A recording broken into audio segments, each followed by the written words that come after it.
Hello. So I finished reading a book today. That book is The Secret History. I have tried to record this video a few times, and you know what?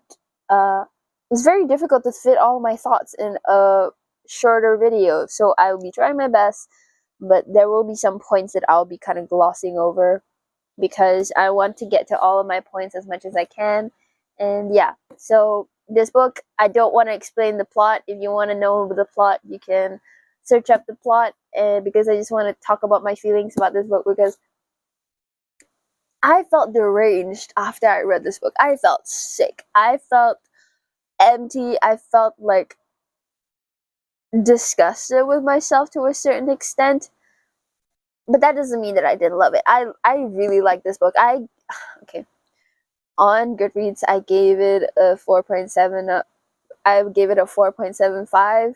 But in reality, it's a 5. But I'm just gonna say 4.75 because I feel so sick. I feel so sick, and I feel like the second time I read this, I feel like I will give it a 5 out of 5. But for now, first read, I'm just gonna give it a 4.75, just for my sanity. Okay, so I'm going to talk about what I liked about this first, the positive notes, before I start complaining and start jumping to you guys about my disturbing thoughts.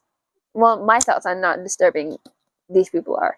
Uh, okay, but what I liked about this book is that it's a Greek tragedy. I think that's the term for it, but I like seeing how things came to be and seeing the consequences and seeing the aftermath of a tragic event happening. I don't actually like trying to solve a murder. I'm not a person who's going to go out of my way to try and solve those murder mystery books. Just any mystery books in general. I like to just see how a person would go about solving this thing. But this book didn't really have that. They revealed the murderee, and the murderers in the introduction. And yeah, just going on a trip this entire book to see how it went and seeing the consequences of it, and also seeing how their lives turned out after this entire situation was loved it. I love that kind of writing. And Donna Tartt, this is my first book of hers that I've read. I was planning on reading Goldfinch first, but I read this for book club. Shout out to you, Mimi. And oh my god, I have so many thoughts, and I have not enough time to talk about them, which is such a shame. But I'll be trying my best to get through my thoughts in this about this book um, as succinctly as possible. But I also will be mentioning how sick and deranged I feel after I read this, because I truly feel like I've gone a little bit off, off the hook and off the rails with this one.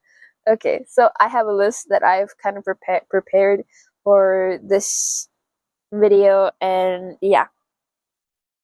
So first of all, I'm gonna be talking about the first book. So the first book deals with introducing the characters, and it is the progression of Richard joining the university all the way up until Bunny is murdered. So that is book 1, and then book 2 is after Bunny is murdered. The public trying to figure out what happened to Bunny, and then finding out that Bunny died, and then funeral, aftermath, and everything else. So first book, the book 1,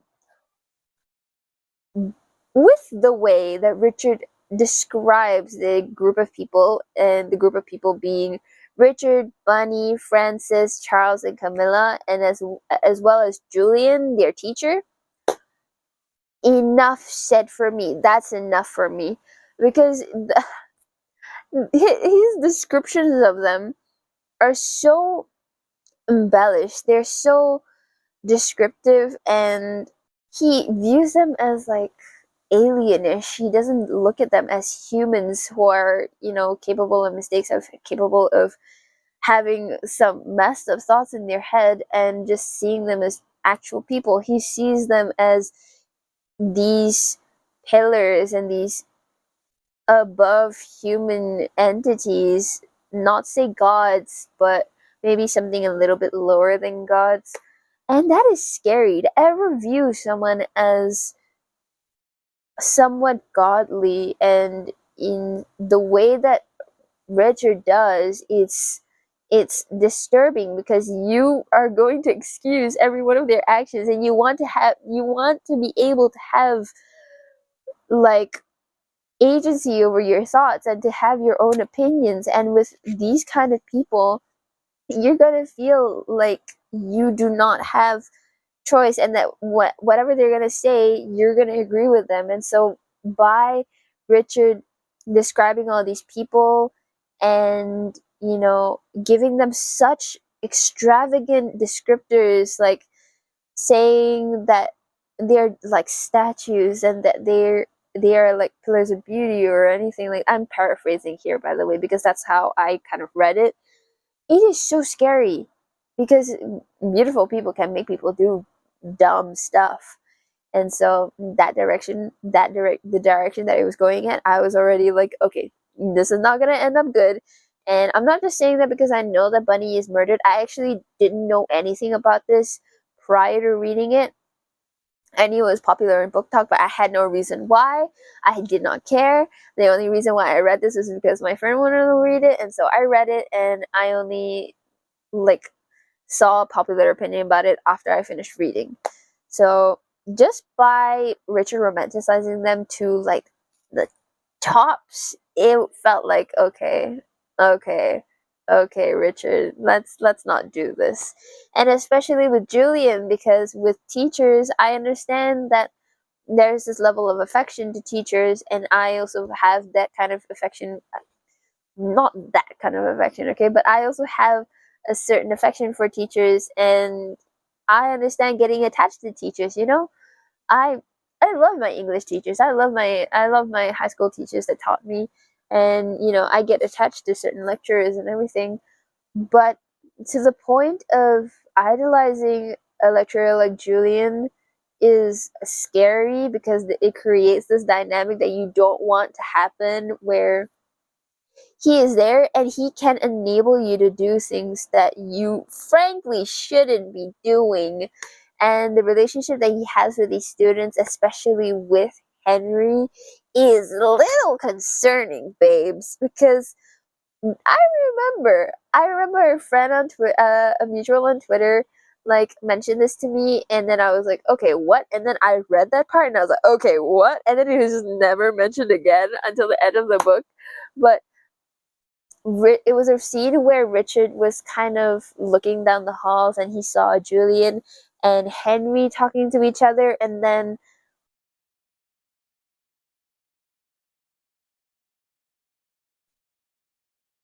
hmm, babe, what is that? What is that? What is that?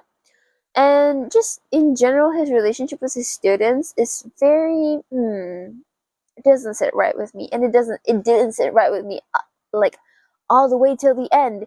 And I get that this book is written by Richard, and so his descriptions of Julian is going to be very, especially because Julian left in such a rush in the second book, that you know when you love someone, when you really like someone, when you really look up to someone, you only see the parts that inspired you, even if they kind of took advantage of you.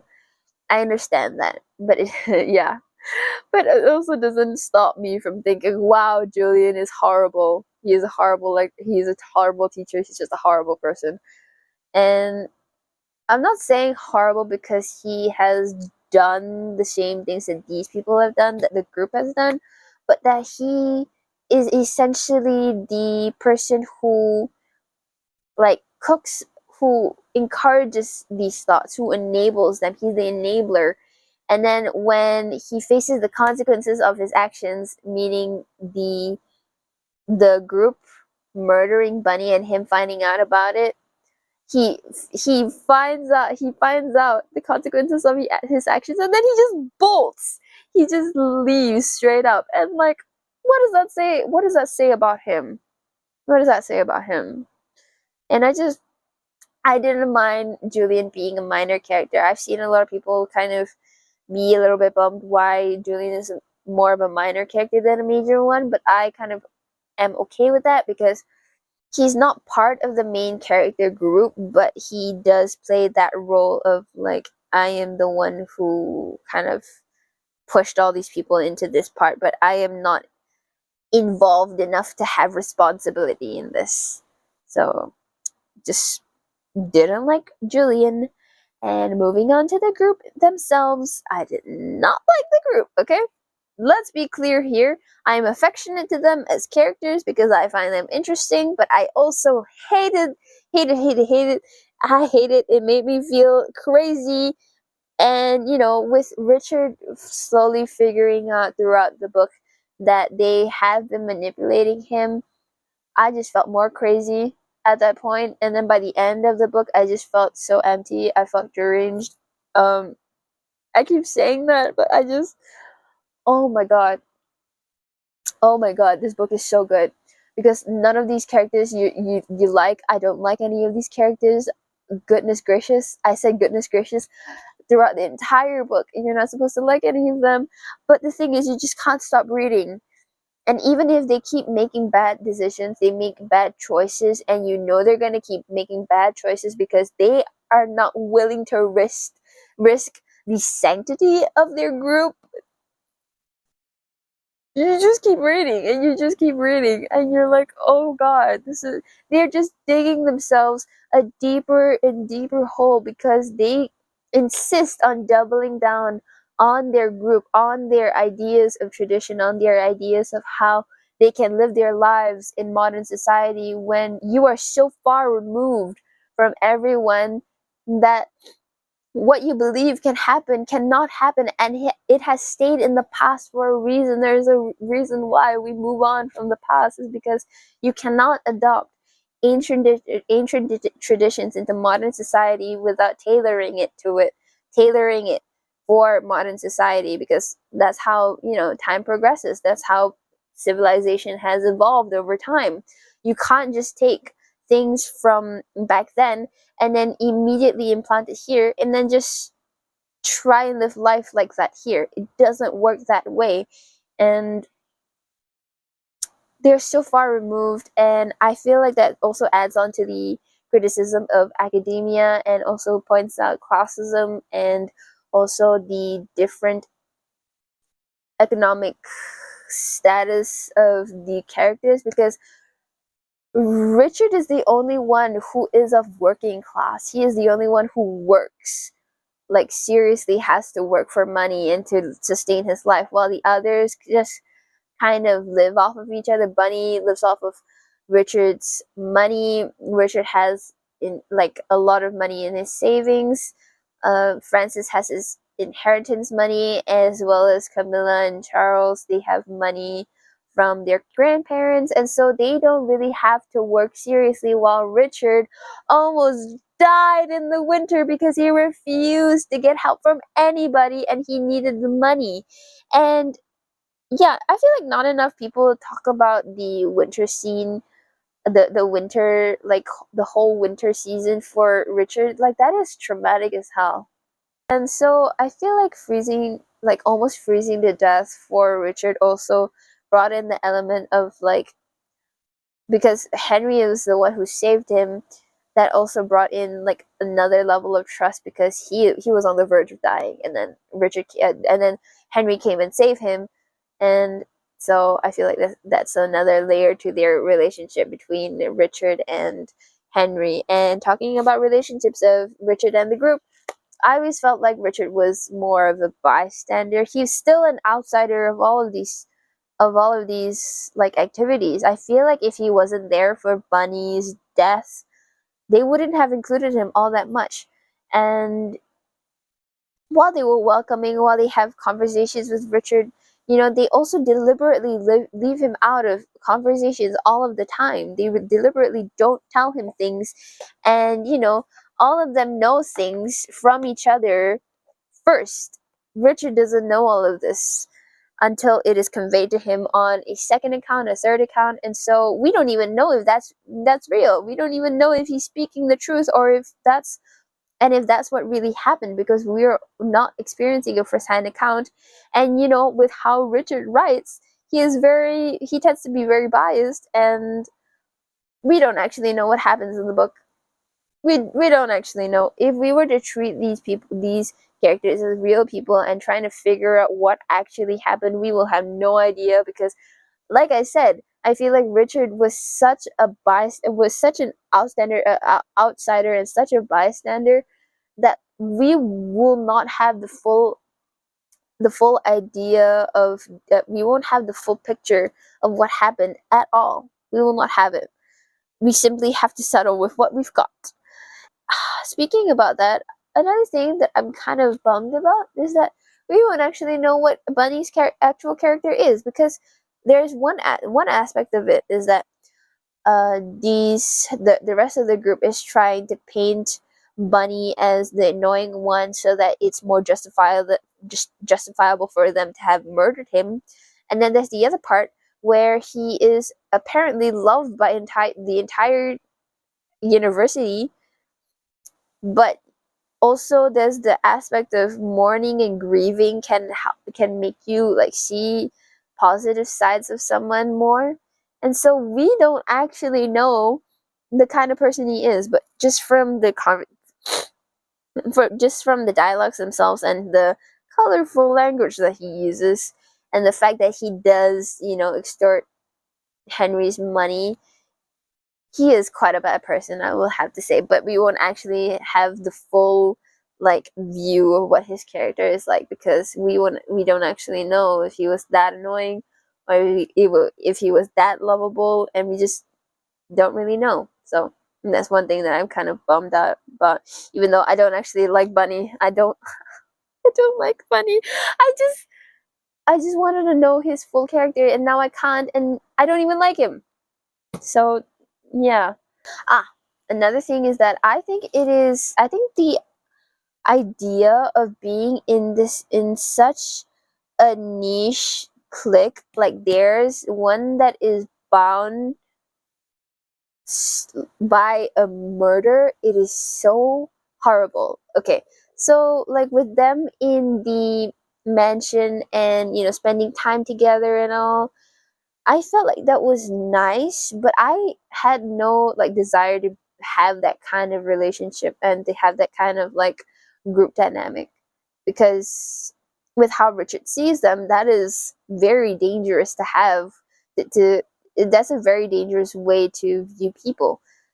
It is made much worse when they have all killed someone, aka Bunny, and even that farmer guy. Oh, I also have to mention something about that farmer guy. But okay, let me just rearrange the points in my head. So I wrote here. I wrote here very specifically how horrible it would feel to know that the people you love were using you and making you believe you could be a part of them. And I felt sick reading this. To be so entrenched with people that love each other but also would sacrifice and lie for the sake of everyone is terrifying. I do not desire this by any capacity, and just to be in such close proximity with all these people all the time would drive me mad. So I think that kind of sums it up. And with the first death, I feel like we all knew it was gonna come, right? Like, not to say that I felt like it was Bunny's death. I felt like it was I felt like it was different, but the tension of it kept building and building, and I was like, oh god, oh god. And then the moment when Richard said oh god, I know what this is, but I don't want to say it, and I was like, oh god, I know what this is too. And oh my goodness. But funny thing is that I was listening to Gitchy Gitchy Goo when I was reading that, Gitchy Gitchy Goo by Phineas and Ferb. I was listening to that reading, and so not great, honestly. It's kind of funny. It is kind of funny, but also not really great. Also, this one thing that I just wanted to talk about that I like found out in the book. After this, I'm gonna be ending it off. So my final thoughts and everything. And one part of this book that I wanted to mention is that at some point, Richard actually kind of relates himself to Gatsby. Like he says here,